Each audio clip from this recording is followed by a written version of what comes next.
स्वागत है आपका हमारे चैनल पर। अगर आप यहाँ नए हैं तो सब्सक्राइब बटन को दबाएं और बेल आइकन को भी, ताकि आपको हमारे नए वीडियो की नोटिफिकेशन मिल सके।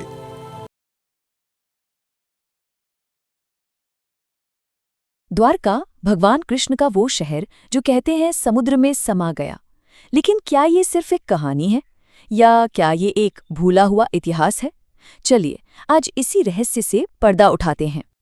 तो चलिए सीधे चलते हैं साल 1983 में। जगह है अरब सागर। यहाँ स्कूबा डाइवर्स की एक टीम पानी के नीचे एक रूटीन सर्वे कर रही थी। उन्हें क्या पता था कि वो कुछ ऐसा खोजने वाले हैं जो इतिहास की किताबों को चुनौती दे देगा। हाँ, उन्हें बिल्कुल अंदाजा नहीं था कि उनकी ये खोज सदियों से चली आ रही एक बहस को फिर से हवा दे देगी। तो सवाल ये है कि आखिर उन गोताखोरों को लहरों के नीचे ऐसा क्या मिला? और बस यहीं से हमारी ये पड़ताल शुरू होती है, एक डूबे हुए शहर के राज की पड़ताल। और उन्होंने जो देखा वो होश उड़ाने वाला था। कोई एक दो चीजें नहीं, बल्कि पानी के नीचे एक पूरा का पूरा शहर। सोचिए, बड़ी बड़ी दीवारें, पत्थर के विशाल खंभे, एक पूरी की पूरी बसावट। और जब वहां से मिले सैंपल्स की जांच हुई ना, तो जो शुरुआती डेटिंग सामने आई उसने सबको हैरान कर दिया। ये खंडहर महाभारत के दौर के थे। अब महाभारत काल के खंडहर और समुद्र के नीचे एक शहर, ये खोज सीधा सीधा एक ही तरफ इशारा कर रही थी, उस प्राचीन कथा की ओर जिसे हम सब ने बचपन से सुना है, कहानी कृष्ण के उस महान शहर द्वारका की। तो सवाल ये है कि द्वारका को बसाने की जरूरत ही क्यों पड़ी? देखिए, कहानी ये है कि कंस को मारने के बाद कृष्ण मथुरा में बस गए थे। लेकिन कंस का ससुर था जरासंध, जो बदला लेना चाहता था। उसने एक दो बार नहीं, पूरे 18 बार मथुरा पर हमला किया। अब इन लगातार हमलों से अपने लोगों को बचाने के लिए कृष्ण ने एक ऐसा शहर बनाने का फैसला किया जिसे कोई भेद ना सके।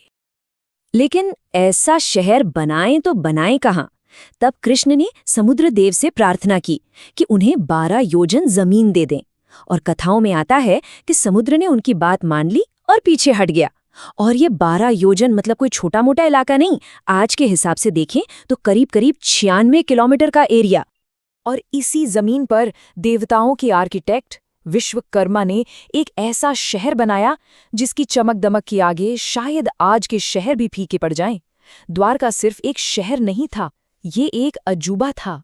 सोचिए, 900 से ज्यादा सोने के दरवाजों वाले महल, एकदम सीधी सपाट सड़कें, सुंदर बगीचे, और तो और उस जमाने में भी यहाँ एक कमाल का ड्रेनेज सिस्टम था। ये एक ऐसा किला था जहाँ आप सिर्फ 9 से ही पहुंच सकते थे। लेकिन अगर ये शहर इतना ही भव्य और इतना ही सुरक्षित था, तो फिर इसका अंत कैसे हुआ? इसका जवाब मिलता है 2 बहुत शक्तिशाली श्रापों की कहानी में। और ये सवाल तो मन में आता ही है कि भाई, इतना शानदार शहर आखिर गायब कैसे हो गया? इतनी ताकत, इतनी दौलत, सब कुछ समुद्र में कैसे समा गया? चलिए देखते हैं कि कथाओं में इसके पीछे की क्या वजह बताई गई है। तो हुआ यूं कि द्वारका की किस्मत 2 श्रापों ने लिखी। पहला श्राप दिया गांधारी ने। महाभारत की युद्ध में अपने 100 बेटों को खोने के बाद उन्होंने कृष्ण को श्राप दिया कि ठीक 36 साल बाद तुम्हारा भी पूरा यदुवंश आपस में लड़कर खत्म हो जाएगा। और दूसरा श्राप मिला ऋषियों से। जब कृष्ण के बेटे सांब ने उनका मजाक उड़ाया तो उन्होंने श्राप दिया कि सांब भी अपने कुल के विनाश का कारण बनेगा। और हुआ भी बिल्कुल वैसा ही। ठीक 36 साल बाद यदुवंश के लोग एक दावत में नशे में धुत होकर आपस में ही लड़ने लगे और एक दूसरे को मार डाला। अपने पूरे कुल का ऐसा विनाश देखकर कृष्ण ने भी अपनी देह त्याग दी। और कहते हैं कि जैसे ही कृष्ण ने दुनिया छोड़ी, समुद्र जिसने वो जमीन दी थी वो आगे बढ़ा और अपनी दी हुई जमीन वापस ले ली। अर्जुन ने अपनी आंखों से उस शानदार शहर को लहरों में समाते हुए देखा। चलिए अब कहानी को वापस आज के समय में लाते हैं। एक तरफ है ये पौराणिक कहानी और दूसरी तरफ है विज्ञान। तो देखते हैं कि मॉडर्न आर्कियोलॉजिस्ट ने इस डूबे हुए शहर को खोजने के लिए क्या-क्या किया। देखिए, द्वारका को खोजने की कोशिशें काफी समय से चल रही हैं। 1963 में जमीन पर खुदाई शुरू हुई, लेकिन असली काम शुरू हुआ 1983 से 1990 के बीच, जब डॉक्टर SR राव की टीम ने पहली बार बड़े पैमाने पर पानी के नीचे खोजबीन की। बाद में 2005 और फिर 2007 में आर्कियोलॉजिकल सर्वे ऑफ इंडिया और इंडियन नेवी ने भी मिलकर इस मिशन को आगे बढ़ाया। और अब आता है सबसे दिलचस्प हिस्सा, जहां हम कहानी और सबूतों को आमने सामने रखते हैं। क्या पानी के नीचे जो मिला वो हमारी किताबों में लिखी बातों से मेल खाता है? जवाब है हाँ, काफी हद तक। ग्रंथों में लिखा है कि शहर 12 योजन की जमीन पर बना था और जो डूबा हुआ शहर मिला है उसका साइज लगभग उतना ही है। ग्रंथों में एक मजबूत किलेबंदी और दीवारों का जिक्र है और खोज में पानी के नीचे 560 मीटर लंबी दीवार मिली है। किताबों में शानदार खंभों की बात है और समुद्र की तलहटी पर 30 से ज्यादा बड़े बड़े पत्थर के खंभे पाए गए हैं। और ये एक बड़ा बंदरगाह था, इस बात का सबूत है वो कई पुराने लंगर जो वहां से बरामद हुए हैं। लेकिन सबसे बड़ा और शायद सबसे चौंकाने वाला सबूत है टाइमिंग। एस्ट्रोनॉमिकल कैलकुलेशन के हिसाब से महाभारत का युद्ध करीब 3126 ईसा पूर्व हुआ था और जब पानी के नीचे मिली चीजों की कार्बन डेटिंग की गई तो जानते हैं क्या हुआ?